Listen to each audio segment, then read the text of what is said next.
Hi everybody, welcome back. I'm Jodie, and this week we are reading through some of Reddit's all-time wildest stories with so much relationship drama to unpack. So let's get into the first one. I, 28 female, literally just found email after email from my fiance, 27 male, to his ex-girlfriend, 20-something female, belittling me and making fun of me and worse. I'm seriously shocked beyond belief. My fiance, Dale, and I have been together for 5 years. We are as solid as I guess anybody thinks they are before something like this blindsides them. I am in total and complete shock. I'm just sitting here shaking and I can't even cry yet.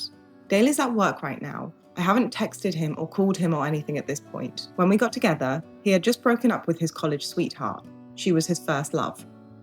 I was afraid I was a rebound, but he said that wasn't true, and I believed him. The rest is history.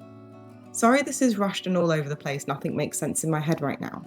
I used his laptop about 2 hours ago to open his contact list he has saved on there so I could get addresses for our wedding invites. Been telling him to get those over to me for a week, so I just decided to do it. He keeps his contacts info on his email. When I opened his email, I saw an email on the very top of his inbox with the subject line, Jen, how can I when? ...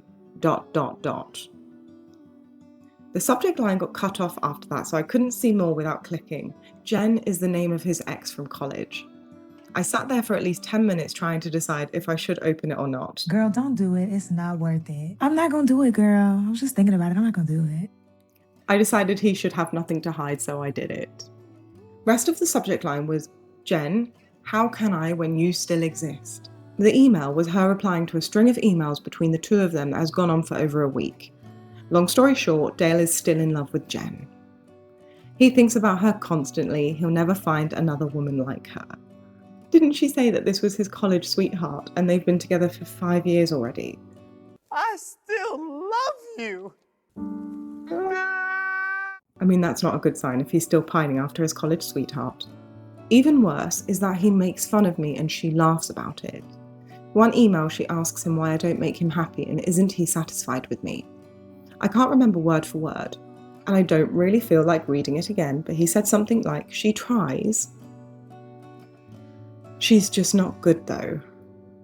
Way too vanilla. I love her, but the only way I can get off is when I think about you, and I'm not going to read what he goes on to say because it's a little bit explicit, but as you can imagine, it wouldn't have been nice for this poor lady to have to read. And then she answered with a bunch of lols and said she felt sorry for the poor girl. Another thing he said was that he made fun of me for having a large scar across my chest onto my left breast, which has disfigured the nipple a bit. He said it looked like something out of Edward Scissorhands. I mean, come on, grow up. You are nearly 30 years old and you're still finding issue with parts of your partner's body. Somebody that is your fiancé that you're about to marry. And not only that, but you're ripping her apart to your ex-girlfriend who you're still in love with. This is almost too much to bear. He might as well have punched me in the gut. I was in an awful car accident when I was a teenager. I had a big piece of dashboard shatter and basically fly into my chest. I almost died. I've never been ashamed of the scar. It's like a constant reminder that I survived something a lot of people don't, and I should be grateful to be alive. The slight disfigurement of the nipple doesn't bother me either. I've always had the attitude if somebody doesn't want me because of a nipple, f them. I mean, more power to you. Anybody worth your time will find your uniqueness special. And especially since it has such a tough story tied to it, that should mean so much more to them. But to hear him make fun of something he knows is a result of something so major in my life, my friend was thrown from the back seat and lost her life, is just, I have no words. The emails go on, some are explicit. Again, I'm not going to read those out here, but I'll link the original story in the description if you care to. But I'm assuming that these emails are just a small portion of their contact. The first email in the thread was Dale talking about how he doesn't think he can marry me, and that he thinks about leaving me almost constantly. He said that if she lived in his state, he'd already have left me. It didn't sound like the first time they've reconnected, so I'm guessing if I snooped, I'd find texts too. I don't need to snoop further. I've seen all I need to. Obviously, I'm not going to stay. Despite what he says about me, I'm pretty great, and I know that. OP then goes on to reference something in an email that she saw where he was saying she was too vanilla to try something, but She has stated that she's more than happy to give that to him, and he's lying just to cast her in a bad light to this other woman. I'm so mad. I just want to throw his shit into a pile and light it on fire, but I won't, because I don't want to give him that satisfaction of knowing how much he hurt me. Look, I'm all for taking the high road, but if I just had to read through stuff like that from my partner to another woman, my only next step would be to get petty. And that would be the silver lining here, because you have time now to pull yourself together, and he won't have to see you scream, shout, cry, or anything like that. And they just get to come home to a pile of ashes. I don't know if that's legal, so I'm not giving any advice here. I'm not sure why I posted here. It's too fresh to talk to my friends and family. Should I just pack my stuff and leave with no explanation? Just ghost? I've got too much dignity to scream and cry in front of him. I don't know what to do. I don't know if I want comfort or advice or what. I just need somebody to know what happened so I don't feel so alone right now. I love that OP has already made up their mind here. Like, they know they're going to leave. They're just trying to figure out the best way to do that. Now, I don't know what I would do in that situation, but I sure as hell know that I would not be ghosting anybody. Like, there is some part of me that would need them to know that I know, you know? But I don't know how or why people like this exist, and how his ex-girlfriend finds it funny or even entertains it. Like, they deserve each other. And some of the comments are, hell yeah, OP, you are awesome and have a wonderful life ahead of you, filled with loving people who adore you and deserve their place in your life. He didn't. Let's thank him for weeding himself out. Thank God you found this now. What a massive bullet dodged. Print out the emails and forward a copy to yourself just in case he tries to slander you to mutual friends or play the victim. Pack all your shit up, tape a copy of the emails to his front door and leave. Leave a note, consider our relationship over, do not contact me again, go to a friend's house, cry, drink wine, and don't answer his calls. You can worry about the rest later. There's no point in confronting him. What he said and did was unforgivable.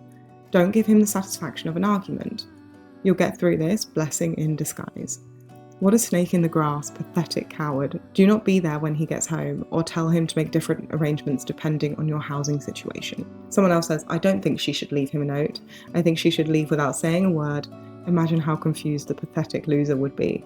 And somebody else said she should just leave a quart of vanilla ice cream on the table. And I think that's a perfect reminder to leave him with. And we do have an update. And the update is, hi everyone. First off, thank you for caring so much about my situation. You will have great advice, encouragement, and you help me hold on to the strength I need to make it through this. I still have a lot to get through and I'm hurting so much right now. It comes in waves. Sometimes I feel so empowered and strong.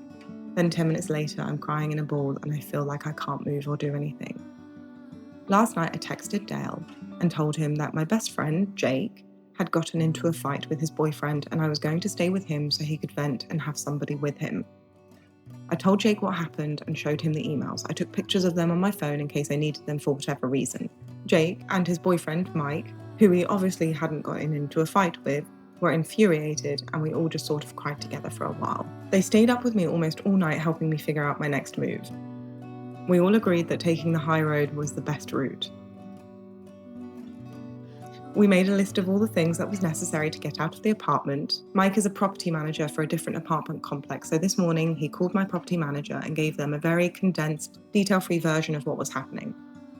I have always thought it's important to get to know your property manager in case you ever have a situation where they can help you out. So she always really liked me. Dale and I have been paying rent on a month-to-month basis for about 3 months because we were starting to look for houses to purchase after we settled down after the wedding. My property manager told Mike that working out getting my name off the rental agreement wouldn't be a problem, and to not worry about the 30-day notice that she typically requires for a tenant moving out.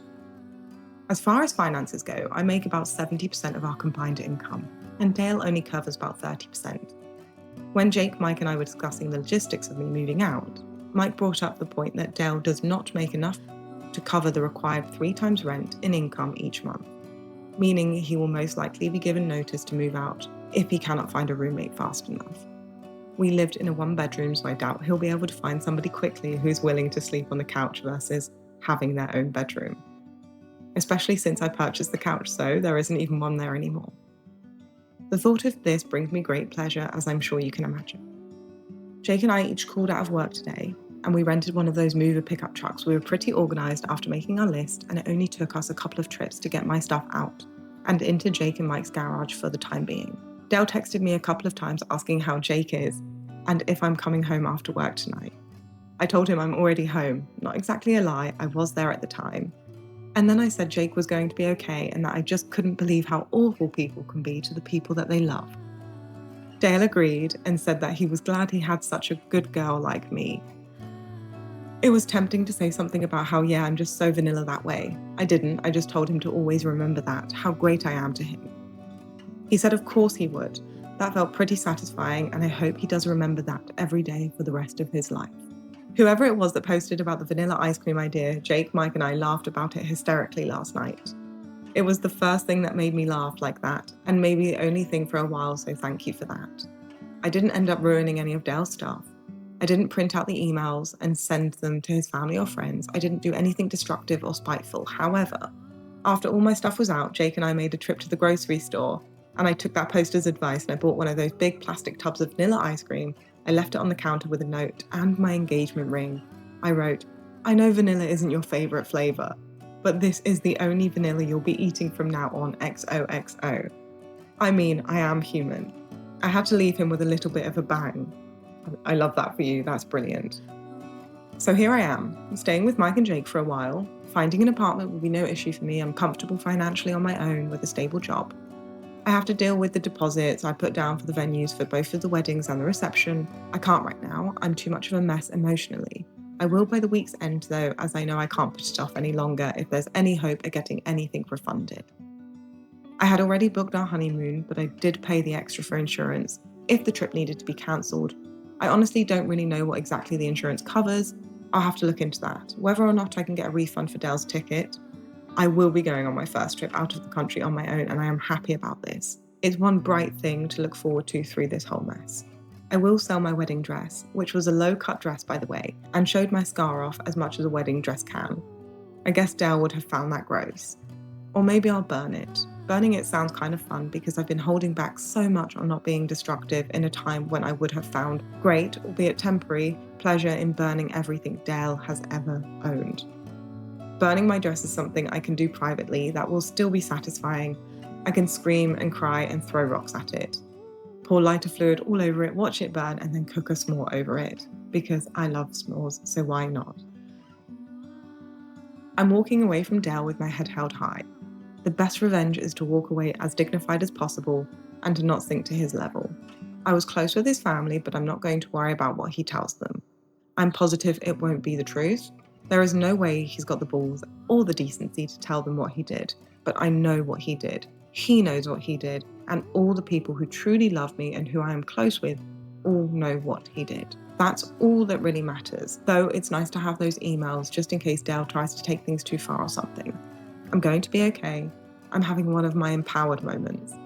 Though I just spent the last hour in the bathtub sobbing, like I said, waves. Jake told me that Dale isn't worthy of my quirky nipple, and I agree. When I got into my accident, I was lucky that the shrapnel hadn't pierced my heart. I did, however, suffer from a pretty significant heart contusion, basically a bruised heart, among other injuries. It was the most painful thing I've ever experienced.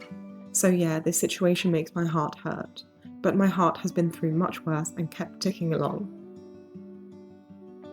Sorry if I rambled a lot. Posting this to you all is like a form of therapy, and more thoughts that pop up into my mind, I just write them down for you all to read. I haven't told my family and other friends yet. I'll be tackling that soon.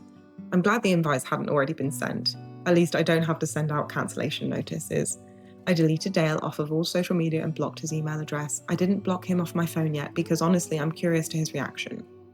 I can promise you all that I will not respond at all. Not a single text or call, but I can't help but be interested to see how he reacts. I will block him tomorrow though. Mike told me that the second his messages turn ugly or hateful because I'm not responding, block him. He doesn't want Dale to hurt me any more than he already has. He's right, and I really do plan to block him regardless by tomorrow after seeing his initial reaction. I guess that's all I have to update. Thank you all for caring about me. I'll continue moving forward, and I will never stop wearing clothes that show my scar. I've never hidden it before, and I'm not going to let some asshole make me feel like I should. From the bottom of my heart, thank you all for your love. You gave amazing comments and messages. I will never forget the nice things you have all said to me. Seriously, thank you. P.S. I think I will dress up as Edward Scissorhands for Halloween. That's such a good line to end on, and I'm so happy that you sound so strong through all of this. And I think it's clear why this story has got over 12,000 upvotes on Reddit, and I'm happy to report that we do have messages.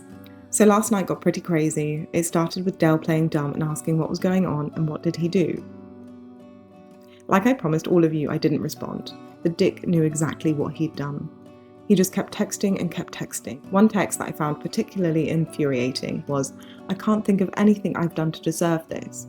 Whatever you think I've done isn't true, and I'm sure you've just misunderstood and I can explain."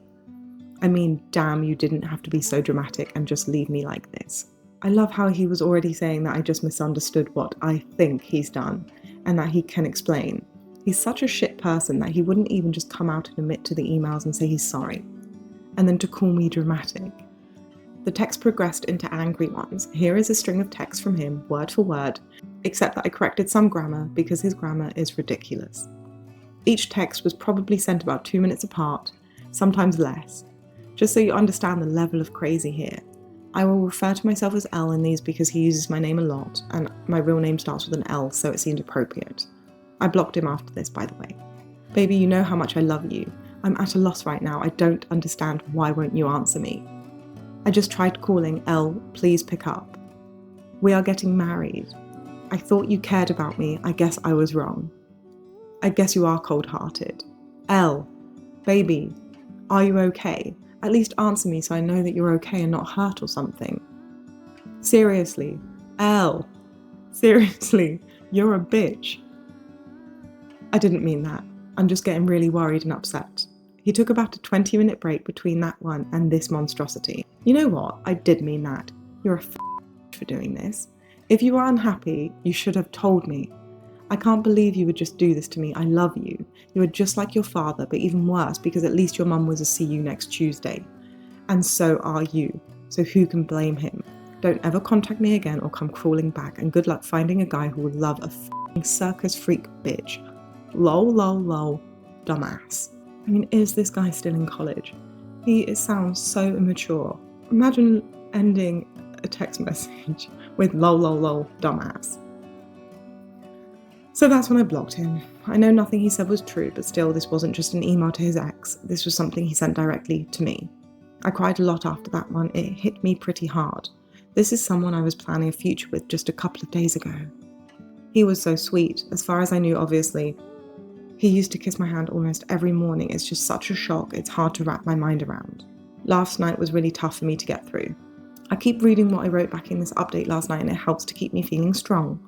I keep reading all of your lovely comments and messages from the original post, and it helps to keep me feeling loved and strong. Jake and Mike are wonderful and I'm lucky to have them to hold my hand and help me through this. Though his texts hurt me, they also reaffirmed that he's a spineless weasel and that I 1000% did the right thing by leaving. He's making it really easy to get over him.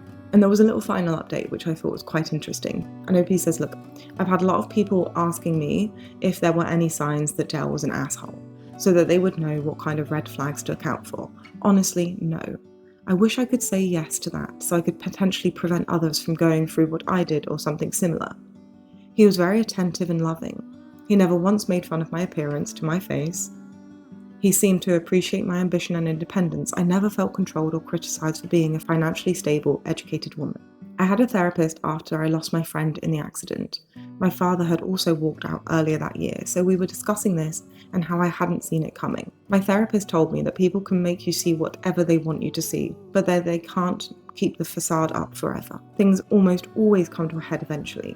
The only thing that you can do is be secure enough with yourself to understand that the faults of others have nothing to do with you. Just make sure you surround yourself with enough good people that you can afford to lose one or two along the way. I suppose that would be my advice on the matter. Love people openly and let yourself be loved, but always keep hold of yourself and make sure you have yourself covered should somebody let you down along the way. And it seems like it's always the way it goes. Like, these people just hide so well in the shadows, you just never see it coming, which is what makes it so bloody difficult, because you want to trust your partner, you want to put 100% in and hope that they're matching that with you.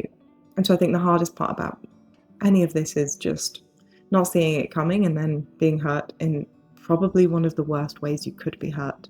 And one of our next top Reddit posts is titled I, 26 female, opened my husband's 32 male Snapchat, and it was a very explicit picture and caption from a girl. He's sitting not 20 feet from me and I don't know how to handle this. Well, the title kind of says it all. Here goes. I've been with my husband for 5 years, married for a year and a half. I never once doubted his fidelity.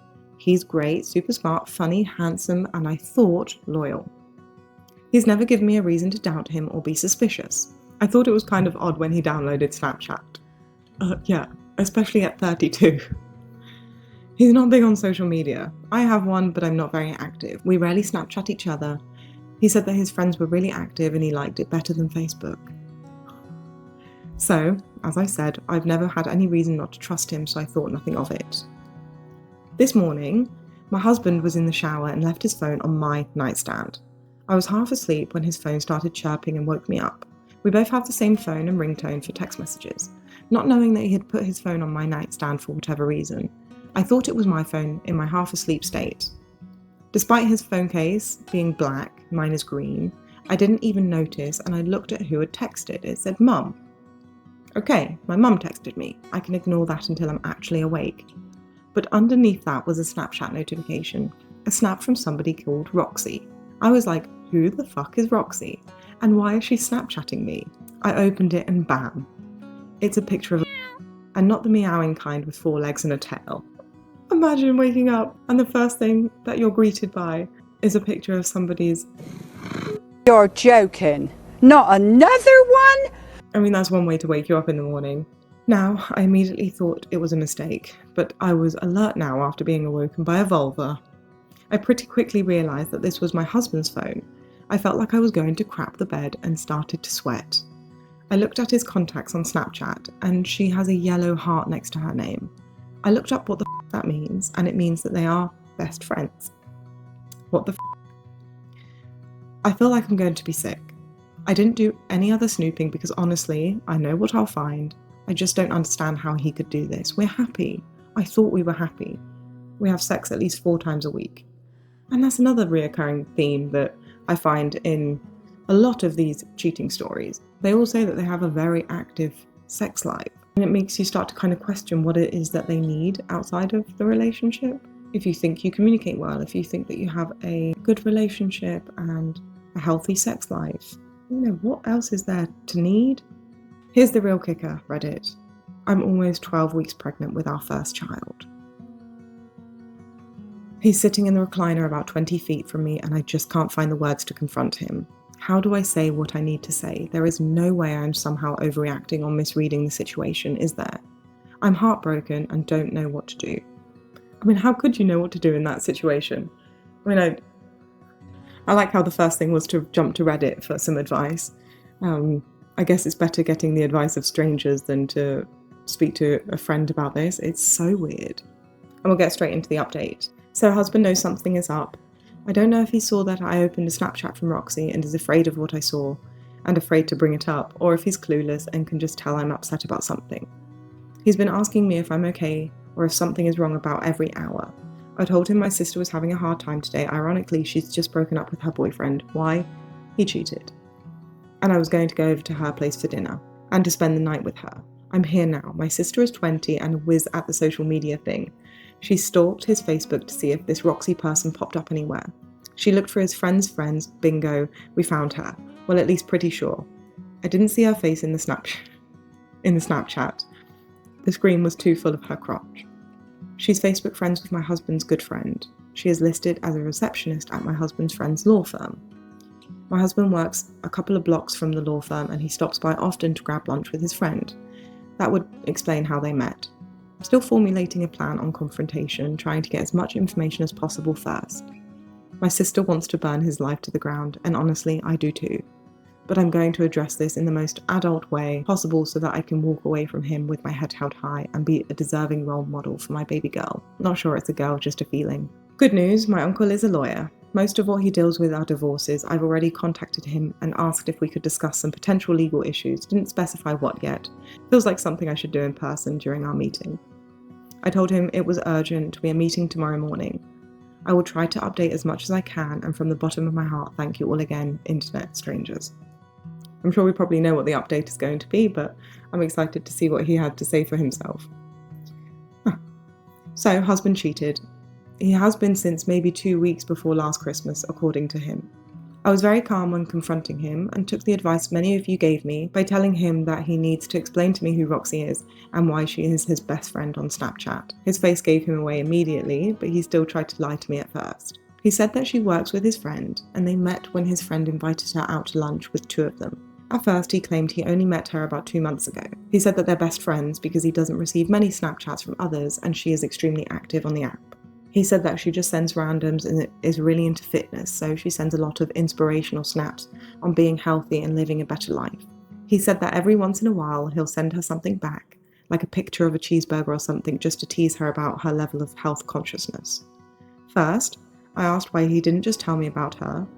He said he didn't even think about it because she's just an acquaintance, not even a friend. Then I asked if he'd ever received anything even remotely inappropriate from her. He answered with, not on purpose. I'm assuming he went with that because he knew I opened the Snapchat and he probably knew it was a bad one. I asked what not on purpose means. He got very defensive, started raising his voice and saying he doesn't need to explain what that means, that sometimes people accidentally send the wrong Snapchats to the wrong people. Then he had the nerve to say something along the lines of, I feel like I'm on trial here. People warned me that you'd get crazy when you're pregnant, but I never thought it would be this bad. Now, as some of you mentioned in my last post, it seems amazing that I'm able to keep such a level head. That is because I was raised by a mother who always told me that you never accomplish anything with anger. That you can be emotional, passionate, upset, etc. without ever raising your voice. Messages received quietly and concisely are just as loud and as clear as messages received through yelling and screaming. That is how I've lived my life for 26 years, with the exception of just a few blow-ups. I am human. This moment was an exception. I didn't exactly yell and scream, but I became furious. For him to try and blame this on me being pregnant, how unoriginal and offensive. Long story short, he said he'd never seen me this crazy, and I told him that I'd never seen a picture of another girl's on my husband's Snapchat before. He came back with that I shouldn't have looked at his Snapchat. I came back with, it was an accident, but even if I hadn't been, there shouldn't be any reason he's receiving Snapchats like that for me to see, accidentally or not. I told him that I may be pregnant, but I'm also an intelligent person and I am his wife. So I know he was lying and I deserved to know the truth. I asked if I could see his text messages to see if he's been texting Roxy. He said sure, no messages. Then I asked to see his Facebook messages. He looked like a kid caught with his hand in the cookie jar. He told me no, I asked why. He finally broke and started to cry. Told me he couldn't let me see the messages because they would hurt me, because they were inappropriate. Then it all came out. They screwed in the backseat of her car the first night they met. This is already long, so I'll spare you all the details, but it's been an ongoing affair for months. No, they did not always use protection. Although I was recently screened for STIs, I'll be getting checked again in light of this information. My uncle already assured me that if he was unfaithful, we would cream him in court. Really, the only thing I'm willing to fight him tooth and nail for is our home. I put a lot of effort and money into making this home my dream space. I won't be seeking spousal support, but I will seek child support. I'm obviously heartbroken and told him to go stay in a hotel or with Roxy for all I care. I confronted him last night. My mum and sister stayed with me last night and let me sob all over them for hours. Right now I'm sort of numb, but I'm also thinking very clearly. I know what my next 10 moves are and I feel supported and secure in my decision to leave him and keep my baby. Wow, that was definitely a unique story. And no wonder why so many people enjoyed it so much. And I thought I'd end on this little PSA as to not what to accept from your partner with this lovely SMS chain. And the poster had said, am I overreacting to husband's text with friend?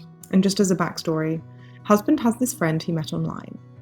I have been feeling insecure about this for a while, but he assures me nothing is going on between them. Well, I looked at their conversation with his permission and don't think his messages are appropriate for somebody married. He disagrees and says he's just complimenting a friend. It's all innocent. I added part of the conversation and removed personal stuff for anonymity. Am I overreacting if I want him to end their friendship? And in these messages, husband says, and your naked shoulders are too much to handle. And they respond with, what? And a crying face. Now the rest of the messages are redacted, and his final message that we get to see is, I'm just saying that your slender frame is hard. And I think we can all agree that no, that's not an appropriate message to be sending somebody if you're married. And the fact that he doesn't see any issue with it is something that you should be questioning and worrying about. But a lot of people are saying, look, I know that Reddit gets a bad reputation for just telling people to leave their partners, but in this situation, you probably should. And I mean, it's a bit worrying that he doesn't even see a problem with it, or he's just trying to kind of manipulate you into not thinking there's an issue with it. I would like to know what the other person's responses were to those messages, and to see if they felt uncomfortable at any point with them, because I think that would probably be telling of whether the messages were unsolicited or not. Either way, if they're unsolicited, he's a bit of a creep. If the other person is kind of responding with similar messages, then definitely something to be worried about. And with that, thanks to everybody for sticking around. I hope you enjoyed this one, and if you did, please do like, comment and subscribe. I would really appreciate it, and I'll see you next time. Bye!